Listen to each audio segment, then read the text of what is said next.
It's alright. Oh my god! Oh my god! Yo guys, what is up? Max from Borderlands 3 video, and today we are showing off Pinball, which my new 4th skill tree Amara build that utilizes the new Phaseflare action skill to its fullest. This action skill is so much fun and just causes so much mayhem and destruction. I cannot wait to share this build with you guys and have you guys try it for yourself.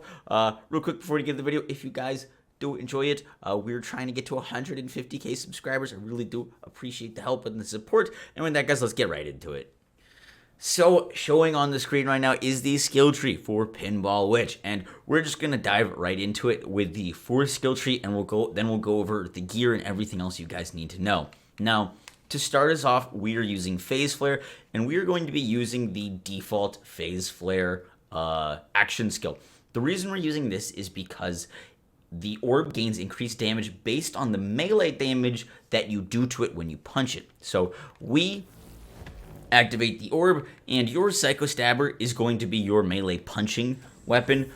You're going to punch the orb with the Psycho Stabber. It now has millions and millions of damage. And we're using the Psycho Stabber because it has the highest base melee damage increase, holding 390, and your orb is now good to go. It'll maintain this crazy amount of damage, and once you do that, you can bring it around with you, and it'll just murk and kill absolutely everything. That is why we're using the default, and we can also send it out, bring it back in, and use that to just kill about every boss or enemy in this game. So that is, to start us off, the kind of main thing that we're doing with the Phaseflare. Now, for the skill tree, we're going to be using Cryo mainly as our action skill augment. We'll talk about that in a second. But no mistakes in nature. Whenever Amara inflicts a status effect on an enemy, she gains increased melee damage for a short time. This is really, really nice. We're going to be inflicting frozen status effects and shock on pretty much all enemies. We're also going to be using Heavy Rain for increased projectile speed and splash damage. Splash damage is going to be boosting like a lot of the things that we're doing, so splash damage is just really nice to have. Next up, Unweave the Rainbow. Now, Amara deals bonus damage of her tuned element whenever she deals melee damage or splash damage to frozen enemies. This skill is very, very strong, and because it is only to frozen enemies and is such a strong skill, is one of the reasons for our main piece of gear, we're going to be using an Icebreaker. The Icebreaker is going to give us V2 damage, which Amara doesn't really have, so Icebreaker is great, and it's going to give us increased cryo damage efficiency, or bonus cryo damage and cryo efficiency, so Icebreaker is super, super strong with this build and with this skill tree in general. Next up, we're using Ebb and Flow. Whenever Amara kills an enemy with a melee attack, she gains a portion of the damage dealt back as health. This skill allows us to not spec into sustainment. Now, we do have other healing besides this, but basically, whenever we kill an enemy with a melee attack, which is like all the time, we're going to get back a lifesteal from it. 1.21% of lifesteal will full heal us every time. Next up, we're using Combo Breaker. Killing an enemy with a melee damage has a chance to reset Amara's action skill cooldown. This is so nice because Phaseflare is a big part of a lot of our damage and has a 48-second cooldown. That's not great. However, 20% chance to kill whenever we kill an enemy with melee damage, and we're going to be killing enemies very, very quickly with our Face Puncher and with our Psycho Stabber. We're basically going to keep up Phaseflare all the time, which is awesome. Next up, we have Burn Both Ends. This skill is a absolutely amazing skill, and you wouldn't really know that from reading it. I played with this skill tree for a very long time before I realized how good this skill is because it's not immediately apparent. Now, there's 2 little paragraphs here, and draw a line in between them because they're separate. After activating her action skill, Amara gains increased threat for a short time, drawing the attention of all enemies in a huge radius. So we're going to activate our action skill, we're going to get increased threat, things are going to shoot at us.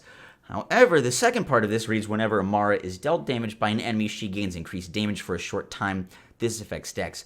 What this doesn't say, which I originally believed, was all of this only worked for this 8 seconds after activating our action skill. However, when you spec into Burn Both Ends, all the time, whenever you take damage, you're going to get increased damage. your action skill, activating it only gives you that threat for a short time, but your actual like gaining increased damage and those stacks, which refresh every time you take damage, so you're constantly going to be refreshing these stacks, is active all the time. And not only that, but this skill is V1 damage. It'll boost all of our damage. It boosts our melee damage. It boosts our action skill damage. It is extremely strong and is much better than Joyful Freedom, which is still a good skill, but trust me, Burn Both Ends is incredibly strong, and I didn't really realize it at first, so I just wanted to make that super clear for y'all because this skill is amazing. Next up, we have Body and Mind. Amara's melee attack still bonus splash damage for a short time. The like crazy cryo novas that you see when we're shooting the face puncher are because of this, and these proc on every single pellet of the face puncher, basically allowing the face puncher to one-shot pretty much everything and do a ton of freaking cryo damage. Also, we have Free the Soul. This skill hits really hard. Both of these have this base damage, but they both get mayhem scaling. Free the Soul is basically an insta-freeze and be proccing every 3 seconds. And then lastly, we have Clear the Mind. Clear the Mind is huge for this. I cannot state how amazing this skill is. Whenever we kill an enemy, Amara ignores enemy's elemental damage resistances for a short time. This does not affect elemental immunity. The reason this is so good is because we're mainly using cryo on our orb. Now, you can use other stuff, but the main incentive for using cryo is when an enemy is frozen, they take 300% increased melee damage. That is why cryo is the best. However, cryo as an element isn't that great because most enemies aren't armored, and cryo is basically good against armor, and then it's okay against normal health. But a lot of enemies have shield, and a lot of enemies are health, and cryo's not going to get any big damage bonuses versus like radiation, which is good against shield, which is really nice. However, with Clear the Mind, we don't care about any elemental damage resistances. This means that whatever element you're using, you're basically going to do a ton of damage with it, because it doesn't matter if they're shielded. It doesn't matter if they're health bar. It doesn't matter if they're this or that. Cryo will do a ton of damage to them. This is how we can freeze Wotan as well, and overall is just going to increase our damage of our action skill and of all of our melee attacks by a ton. So definitely a good skill to have. We are skipping the blue tree. Now, you may think Do Harm and blue tree would be nice for this ball. It's okay. We have better things. We'll talk about them in a second. Let's go green tree next. Green tree, we're going Root to Rise. Personal space does not work with the face punch. It doesn't work with melee. We're not using the Kinsei, so we don't need personal space. We're going Root to Rise over Clarity because we get to use Samsara. You guys know I love this skill. It's going to give us gun damage, which actually boosts face puncher damage, and it's going to give us 5% of our health regen per second. This is much better healing than Clarity, which is only after we activate our action skill for the most part. Samsara, while our action skill is active, we're going to get really, really powerful health regen and gun damage because our Phaseflare is constantly going to be hitting enemies and constantly giving us Samsara stacks. Next up, Arms Deal, increase splash damage and take reduced splash damage, where all of our things that we're doing are basically doing splash damage. So Arms Deal and the this skill, Heavy Rain, are really, really nice to have. Also, we can't roll splash damage on our face puncher, so this is our best way of getting splash damage. Helping Hands for just some damage reduction. Finder Center for increased melee damage and melee range, always nice to have. Mindfulness for movement speed. And then we get to Jab Cross. Jab Cross is why we don't need Do Harm, because whenever Mara deals melee damage to an enemy, she gains increased action skill damage and increased gun damage for a few seconds. This synergizes beautifully with our entire build. It's going to give us that gun damage, which actually impacts the face puncher, and increased action skill damage by a ton. We're using the Muse class mod, which is going to spec into Jab Cross, giving us even more damage, and this is a constant buff that'll be up all the time. And we get Guardian Angel, so if we ever go down, we're instantly back up. And we get Blitz for increased melee damage. Now, Blitz doesn't help the face puncher. However, this build works really, really well with the Psycho Stabber, and having Blitz is just going to increase the damage that we can do if you want to use true melee. One thing to note is we are using the Static Charge, which scales off of the damage of a melee attack that hits it. Blitz is going to scale our base melee is harder. So when you actually do use the Psycho Stabber, the Blitz will proc and the Static Charge will proc and give huge static charge chains. Because we're not using things like Ties That Bind, we're able to make up for that like decrease in mobbing ability with the static charge and with its scaling with our actual melee attacks that hit it. So that is really, really nice. The reason we're using the static charge. Now you can still use an Icebreaker White Elephant if you'd like. That is also very strong.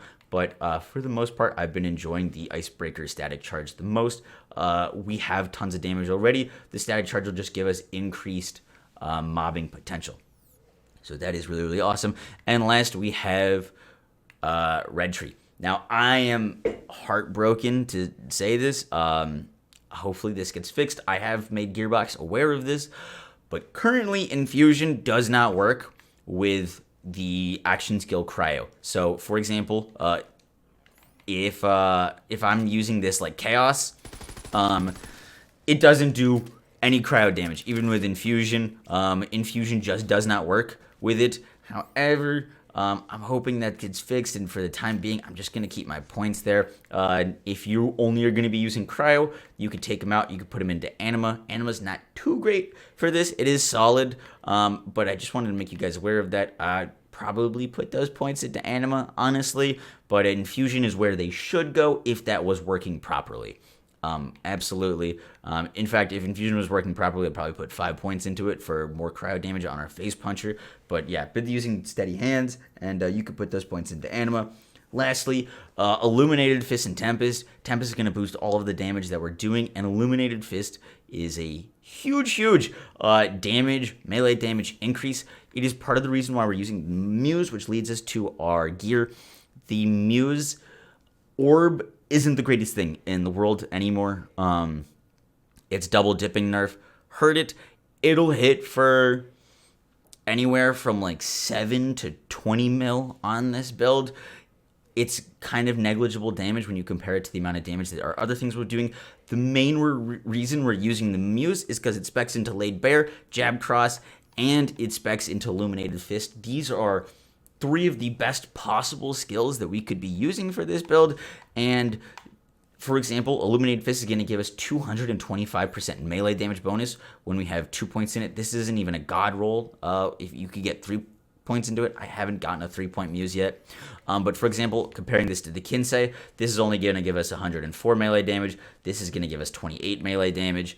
The damage on the Muse for general melee damage is just much better. So we are a Muse build. For our gear, I am using, as I said, the Icebreaker Static Charge. I'm using a bunch of different Face Punchers. I've got a 391. 391 is our general best bet. 390 applies to the Phaseflare action skill. It applies to the Muse Orb. It applies to the Static Charge.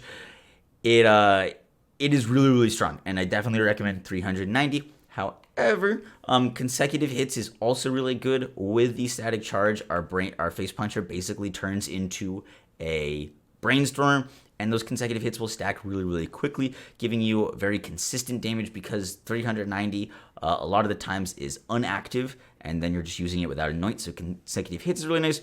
And the action skill active weapon damage 200 is really nice. There is a new anoint for Phaseflare 100 damage. I'm telling you, that is underwhelming. I tried it. 390, if you're just going for Phaseflare damage, is going to be better all around. It's just way more damage than 100.